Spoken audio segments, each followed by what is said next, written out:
Andre Ochoa. He is the goal kick taker. It is up, curling into the box. Andrew Cook just has to jump for that one, and right he finds Contel. Contel trying to enter the 18-yard box, but goes back to Caceres across into the box. The only person home there was Henderson. And Ben. And both of them have been sharing the load between the posts this year. Between the two of them, they have 5 clean sheets on the year. Oh, that's a goal there for UCLA. Yeah, this one's looks like it's gonna belong to Ochoa. We will await official scoring. And that is number 9 there, Jose Contel. He's the one celebrating the goal. He comes into the UCLA bench there for some high fives. We wait the replay here on Big Ten Plus, and this ball just sneaks back door through Andrew Cook. You see the frustration here. Here's the replay on your screen. Just a header over all of the Penn State defenders along with Andrew Cook, and it looks like it might belong to Jose Contel. Well, you see Contel there on the replay. Center of the box, just gets over Andrew Cook with bonus. Bonus boots this one upfield. Penn State crossing the box there, trying to find Michael Hughes or Kamara, but send it seems like all game long. Trying to get a through ball here to Hughes. The pass connects into the 18-yard box. It's Michael Hughes. Hughes trying to find Kamara, and the shot by Freddie Bell is just over the crossbar. Oh, the best chance all game long for the Nittany Lions. Hughes gets a push there from Legaspi, and it almost looked like a jetpack style into the 18-yard box. Trying to get this one past Sendin. Sendin, good defense there. The referee blows the whistle as we await Matthew Henderson's boot. It's up in the air. A curler, off the crossbar. That would have been almost the 4th. Has been playing that left back position in the defensive end and in the offensive end, going back and forth, being a presence on both sides of the ball. A lot of hard work for the left back. A dangerous play now as Hawkson shot save. Cook just keeps it a 1-goal lead for UCLA. That was dangerous playing. You just mentioned Cavallo there. We get a replay on that. He kind of just started that playing all the way up high in that 18-yard box and got things ready for his Bruin teammates. And that's what athleticism can do. As we take a look at the replay, Hawkson there just ran out of room in offensive and defensive sides of the ball. Now here's Cairo Manchi. Cairo Manchi's going to take a shot. Looked like it took a deflection off of a Penn State player. Luckily went wide left. But certainly Henderson and Grabfelder. And Henderson leaves this one for Grabfelder up in the air. And Penn State players there getting shoved. No foul calling for the referee. And on a run already. Here's Contel. He trying to get that one to Caceres. And that one doesn't get any air under it, but Cairo Manchi going to take a shot on net. Legaspi settles things back down for UCLA. Caceres trying to find Ochoa. And now it'll be a goal kick. It seems like that'll be the last touch of the first half, which it will. So after 45 minutes, UCLA up 1-0 on Penn State. Ben, I'm just going to ask you this really quick. What does Penn State have to do? Because this UCLA that was ranked very high in the preseason, the Big Ten, hasn't been that great consistently. I think Coach Cook feels like they should be taking. He just really dislikes losing and taking losses at home at Jeffrey Field, but a quick ball in from, I believe that's a rush play. It seemed very hasty and it seemed very far out of the box. Take a look at UCLA now with an opportunity. Yeah, UCLA on the run. They take a shot. Just goes wide from Cook. That shot for UCLA. That is number 27, Artem Oliver. Going across the pitch. UCLA on a run. Here's Wolf.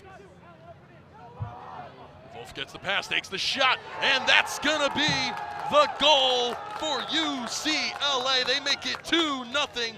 Artem Volk, the freshman, has his 2nd goal of the year. And look at the celebration by the new Big Ten members, the UCLA Bruins. And there on that play, the back line was just playing a little bit too far off of Vogt there. As we're going to take a look at the replay in a minute. But he had a lot of space there in that box. There's not, I would say there's not someone within 5 feet of Vogt when he gets the ball at first. He does the right thing. Grossi dealing with Oliver and Dion. And what a good ball here up to Volk. Volk trying to find his teammate, but Cook comes out slay there 3 different times because there's nobody open in the midfield. And you could see Penn State trying to widen the field, trying to spread out, trying to find space. There's nothing they... Gaspy. And on that wing side is Nixon. Nixon's cross, trying to find Volk. Volk trying to get his second of the game, and Cook's just going to gobble that one up in the 6-yard box. And we'll look to either play it short or boot it away for Penn State. Looks like Cisse was debating whether to clear that or not. Had to be challenged much. No, and you can see why between the 2 goalkeepers, Joseph and Nelson, they've kept a total of 5 clean sheets throughout this year. And when you take shots like that, like Caden Grabfelder just did, and here's a replay on the foul that gave the Nittany Lions. There's Grabfelder now with Legaspi. Those 2 don't get handsy. Oh, right there, a trip in the box.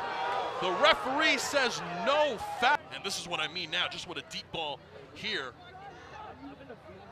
Trying to get this into the box to Volk, but that one taken away by Narang, and then a wide shot there. Duda up the pitch. Henderson, sneaky backdoor play. He puts a cross in and booted away by Grassi. He was trying to find Michael Hughes. Put that ball in a weird position for Hughes. Really wasn't able to settle it. Has been perfect, and it was shown on that tackle by Sendin. Hughes finds Grabfelder once again in the 18-yard box. Here comes Freddie Bell. Freddie Bell's shot goes wide left, and have to give some credit there. I believe that was Cavallo kick.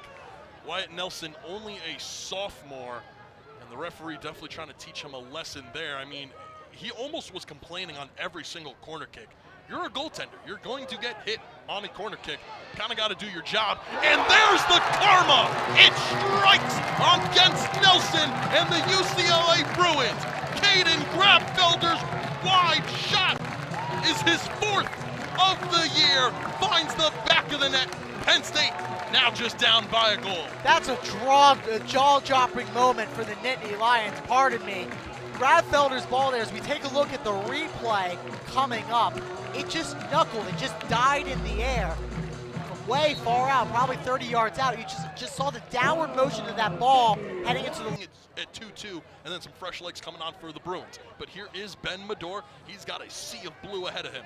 Doda into the box, trying to find Michael Hughes. Caden Grabfelder, though, a little bit of a chip back into the box. Ben Medor avoids the center referee. Trying to get that one to Narang, and it's off the post and in! The sophomore, Ben Medor, gets the equalizer, and it's his first of 2024. It's all tied up. Wow, long distance has been Penn State's friend today. Ben Medor showing off the golden boot there.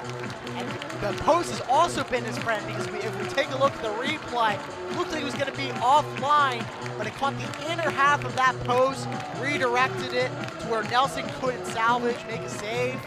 Woo!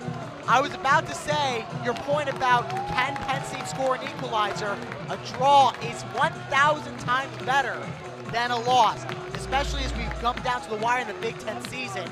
We take another look. Medor there with just enough power there to have it trickle into the net off the post. Medor there from the midfield spot. Anything can happen. Who knows if this will end in a draw, but here comes Nixon, his cross, trying to find Volk. Volk now have one here. Will he go short side? He boots it to the far side of the pile. A header off of a Nittany Lion, trying to get it to Ovison. UCLA headed on the counterattack. Contel, can he find an opening? This one goes out of play off of Morgan Marshall, and it's going to be kind of had to trip up Michael Hughes, but here is the cross, and just nobody home. A bad set piece there taken by the Nittany Lion. For Wilkerson, that's going to be the last touch of the game. Penn State definitely will take the point from the draw here against UCLA in a wild 2-2 game, but you kind of see the body language on the pitch. UCLA is distraught with what happened. All of the UCLA players are hunched over in despair. Penn State, of course, disappointed they couldn't find that third goal.